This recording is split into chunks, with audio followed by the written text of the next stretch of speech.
During Minnesota winters, we know where to find our summer toys. This is a 1929 Model A Ford two-door sedan. That's Ken Huber, and that's his Model A. After a summer of fun, it's earned its slumber. The season ends for most guys around Halloween time, and most of the cars take a nap all winter.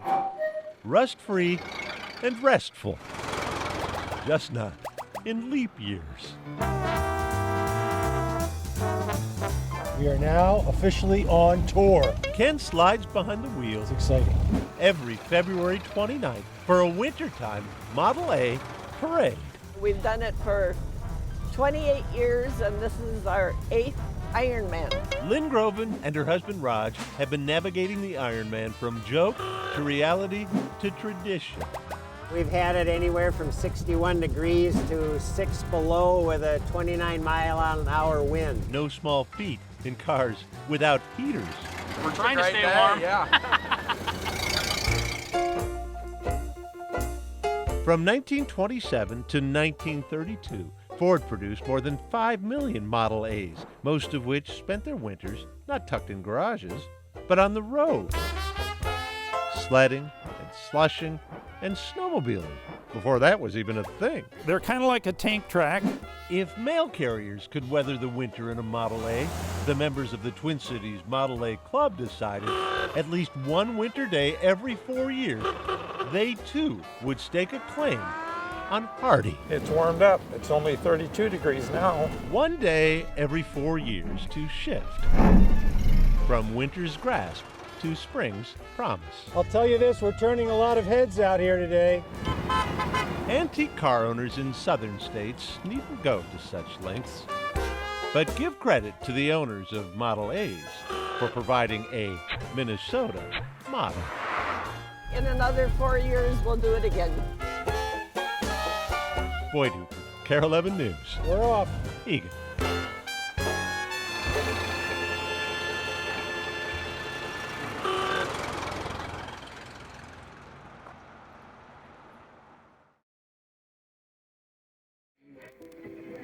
Hurricane Delta has made landfall. In times like these, the world can feel like it's spinning, out of control.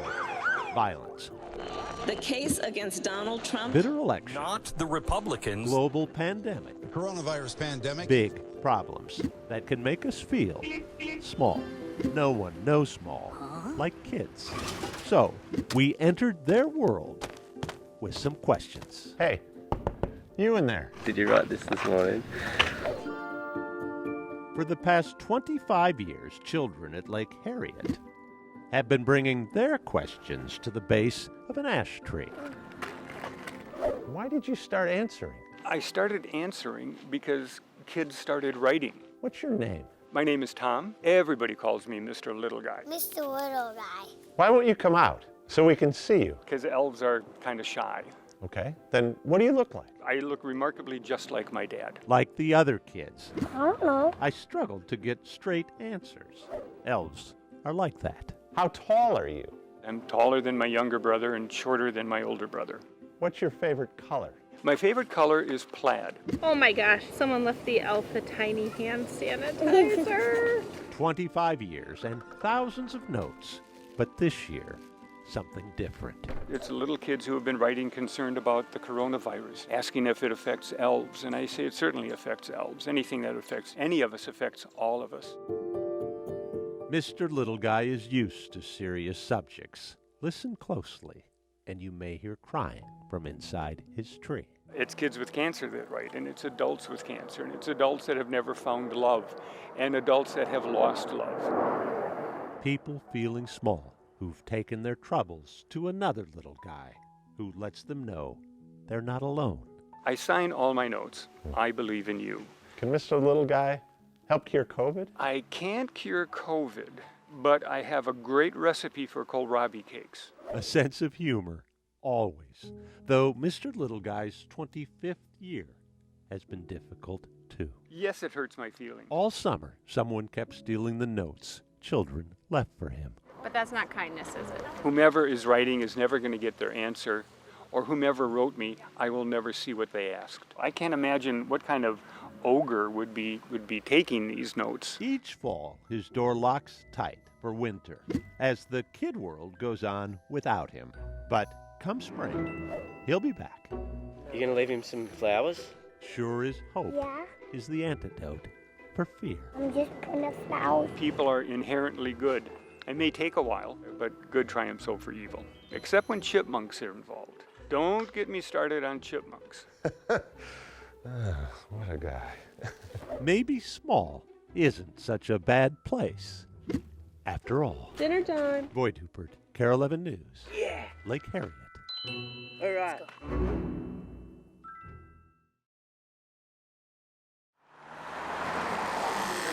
A rite of passage brings through this door on the same Saturday 88-year-old Willie Thurman for his 8th haircut of the year. And Q Collins for the first of his life. He's not happy right now. A rite of passage in North Minneapolis. No matter if it's Barack Obama or some kid that just got out of jail, they all have to come through the barbershop. The barbershop is the black man's country club. Houston White's club spilling out into the streets. I want to envision what we could do on this corner. The corner of 44th and Humboldt. You gotta get back. It's everything. Where a barber is cutting his own path. Yeah, it's not about the building. It's about concerts and food and art and community. A place where the mayor and police chief and the governor feel welcome. Where a young comic book writer and his bow tie designing friend can set up a pop-up store. So they can sell their stuff. And where 60 young black men gathered last month for a conversation with the CEO of Target, who Houston hopes will join him on his corner with a small format Target store. Could happen. Will happen. Why wouldn't he be confident after Houston's clothing line debuted nationwide last month in JCPenney stores? They sold out, and they reached out trying to re-up. Not bad for a guy who took a wrong turn at a young age. Got arrested in September, I think, so it was first semester of my 9th grade year. Houston was selling drugs just down the street from North High, his school. The handcuffs hurt. They didn't say, oh, this kid's 14, let's be light on him, you know. Going to juvenile detention and seeing my mom's reaction when she came to see me, and yeah, it's just not a place you want to be. 14, when Houston traded drugs for clippers and launched a business in his aunt's basement. 14, same age as Alfred Foster, one of Houston's part-time employees. Started working in 5th grade, now I'm in 8th. Gotta keep it stocked. 3 years with Houston for Khalil Jones, too. Yes, sir. Paid in both money and mentoring. When you come here, you feel the love. Love and business and tying a bow tie. He taught me that too. I remember I walked in one day, I didn't speak. He said, he made me read there, it was like, say good morning. He said, you always want to do that. I believe that social intelligence is one of the most important things in life. The CEOs have high social intelligence. Yes, sir. Just decorum, like making people feel good around you because you need to learn technique. So while Houston teaches neighborhood kids about barbering, he'll also offer them lessons in golf. Because golf is a game for power brokers, you know? It's a game for life. What do you love about that photo? It embodies kind of who I believe we are as a people. Confident and prideful and beautiful. Houston has known setbacks. A home building venture lost to the Great Recession, and his wife Denise lost a year and a half ago to cancer. How was school? It was fun. Yet he continues to see a brighter future for the North Side with his corner as the catalyst. I refuse to accept anything that's not excellent. So the plans are drawn for a refurbished barbershop with retail space for his clothing and a patio cafe for sipping craft beer, wine, and spirits. Our country club. Okay, my brother. The country club at the corner of hope and high expectations. It's our place. Yeah. Boyd Hupert, Care 11 News, North Minneapolis. How you doing, man? Good. It's good. A good weekend. If I can be a nice weekend.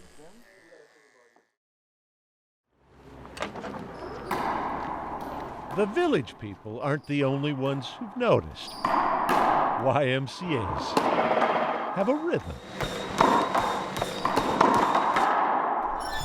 I got a little Frank Sinatra in this one. Doug Kafka I want you to know has found the beat, too.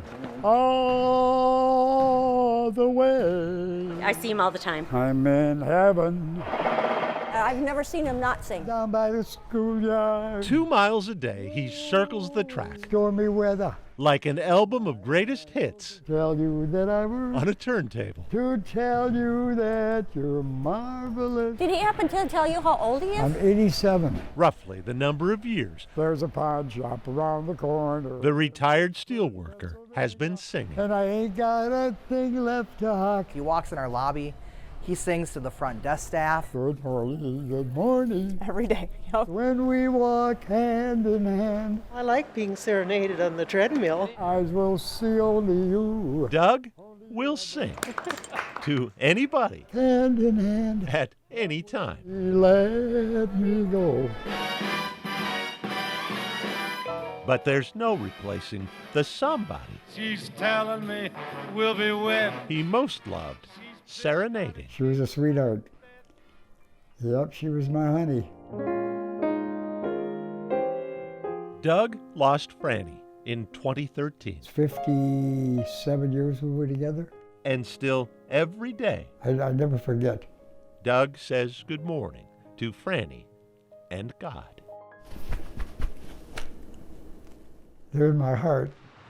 I'm going to Graceland. Then Graceland. Doug sings. Memphis, Tennessee, I'm going to Graceland. I heard him first. Sherry Rosenberger first heard Doug singing in the pharmacy at Hudson's Target store. Tell you that you're marvelous. And then they called me up to the counter, and a couple minutes later, I turned around and he was gone. No need to be caught, Roy. I went up and down the aisles looking for him. Sherry inquired on a community Facebook page about the man she'd heard. And my Facebook just blew up. Everyone knows him. Goodwill, Fleet Farm, Walmart, Aldi's, singing. Yeah, he sings to everybody. I'd swear I was falling in love. Which brought back Sherry's memories When you opened it, of another crooner. are you mine? It just reminds me of my dad. Sherry's dad passed away in 2016. I miss him so much, and he loved to sing. Loved to sing. Sherry's dad would have appreciated Hi, Doug. this. I'm Sherry. Sure. Yeah. I've been waiting for you. First time together I've been looking all over for you. since that day at Target. So what's a crooner to do? You sigh, the song begins. You speak and I hear violins. It's magic. My heart deserts the sky and rush to I'm gonna nestle. cry. That was my dad's favorite song. That's Doris Day. Yeah. Oh, the golden one. Both missing loved ones, Things that happen aren't all. neither anticipating this. That world becomes Why? this magic. Why we are granted unexpected connections is something we can only surmise. All to myself alone. Better to just appreciate Hand in hand. the syncopated The rhythm wonderland. of life. It's magic. Boyd Hooper, KARE 11 News, Hudson, Wisconsin. Is my love for you.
Here's my family's possible COVID-19 story. All right, so you got to go back to Wednesday, March 18th. That day, my wife said that she had a little scratchy throat. Then on Thursday, she still had a scratchy throat, but she had a little bit of a headache. But then on Friday, after work in the evening, she started to feel tightness in her chest. And now she started to develop a little bit of a fever. And then on Saturday morning, it was like wham. She said she had a terrible headache. She felt like her chest was very tight when she tried to breathe. She couldn't get out of bed. She still had that fever. So now I'm worried. We call the doctor's office and the nurse gets back to us. She said that it sounds like she might have COVID-19. We can't know unless we test. I said, well, are we able to get a test so we can know? We just don't have enough tests to go around. 1,000,001 questions start going through my head. Is it COVID-19? How bad could it get? Who's gonna get it next? And so it finally hit me that this is why testing matters. So now it's Sunday and my 4- and 6-year-old children start to feel, as they describe, icky. Next thing I know, their temperatures start going up. And all this time, I have no symptoms and my youngest has no symptoms. So all in all, my wife's fever lasted about 6 days. It never broke above 101. She gets winded and has to catch her breath if she goes up the stairs or takes a shower or just does some things around the house. So that concerns us a little bit, but really it feels like we're way over the hill and everybody's feeling a lot better than we were. And we still struggle with we don't know. It could be the flu, it could be COVID-19, it could be another virus. We just don't know. It has been an adventure and my children describe this as so fun. So if that's how we remember it, then we're doing a good job. We just ask everybody to do their part. If you're sick, stay safe and stay home.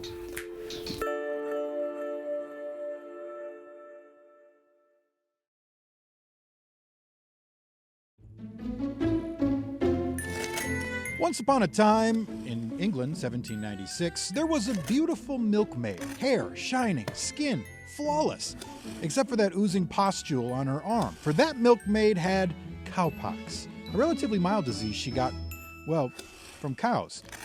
Well, a doctor named Edward Jenner noticed the milkmaids were not getting the incredibly deadly smallpox, which killed roughly 1 in 5 people who got it.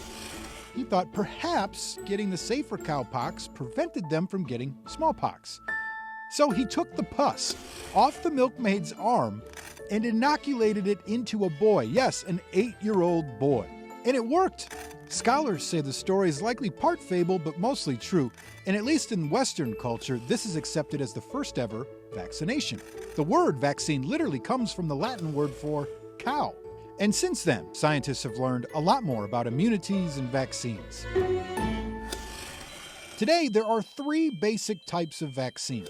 There's what's called an inactivated vaccine. We'll call this the disco vaccine because it's dead, but your body can still recognize it and fight against it. Then there's an attenuated vaccine where a virus is weakened enough to not cause illness. I call this the parent of young children during a pandemic vaccine because the virus is impeccably exhausted to the point where it can't work very hard. This is used for measles, mumps, rubella, and chickenpox. Finally, the latest type of vaccine, and one you want to pay attention to, is called subunit vaccine.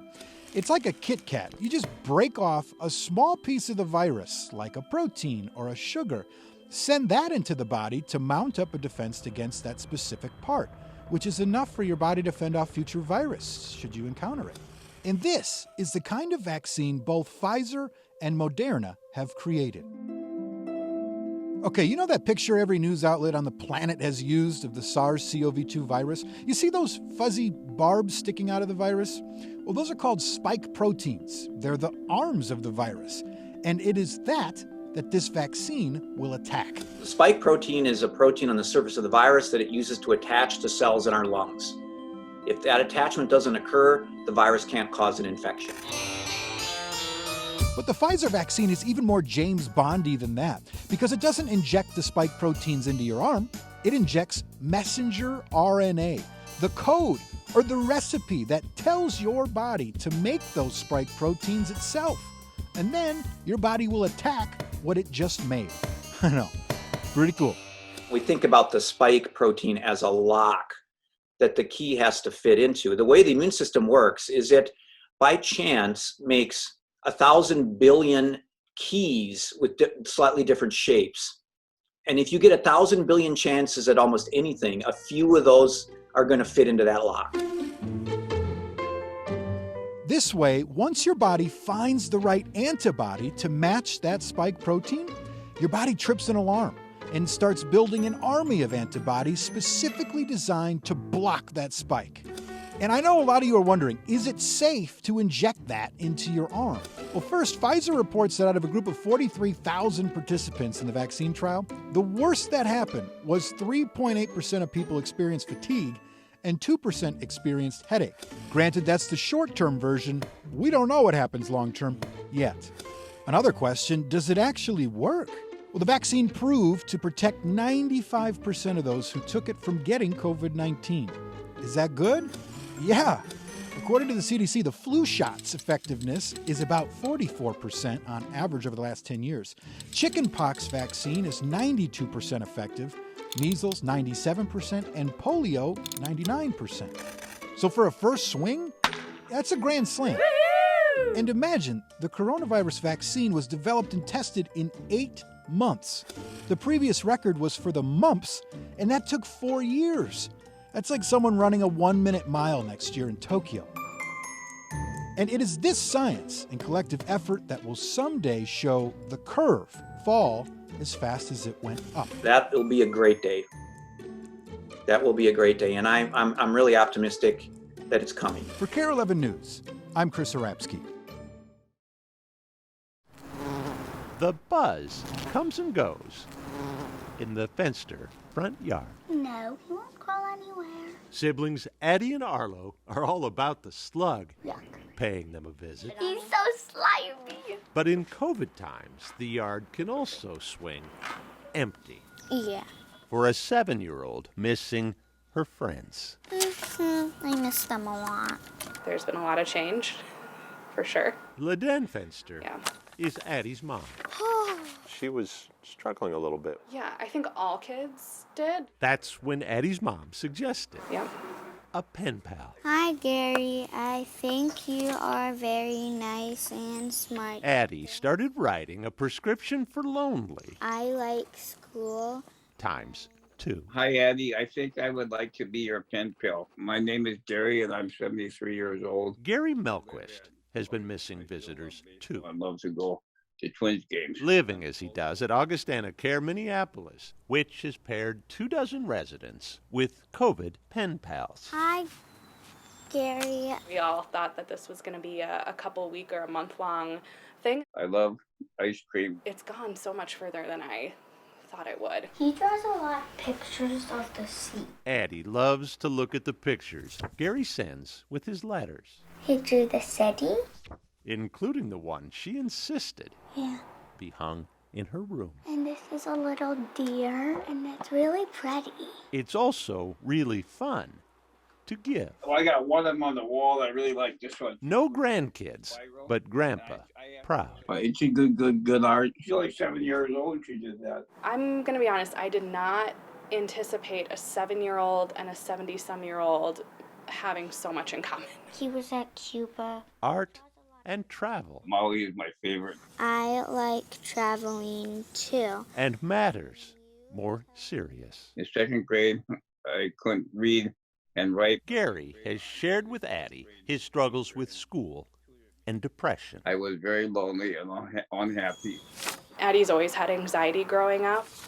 To have someone who's so open and honest and willing to talk about his struggle and his journey to happiness, I think that that's been just absolutely wonderful and refreshing. I like your story. Strangers And that's Addie. brought together Addie and her brother. by strange times. It kind of helps with the more solitude life we have now. And I bring some joy to her, and she does to me. Someday when it's safe, they will meet in person. Would you like that? Yeah. But for now, they'll keep writing. Thank you for being my friend. You are a nice friend too. Hugs on paper. Your friend with love. Thank you again, Gary. Boyd Hoopert, KARE 11 News, To Gary from Addie. Maplewood.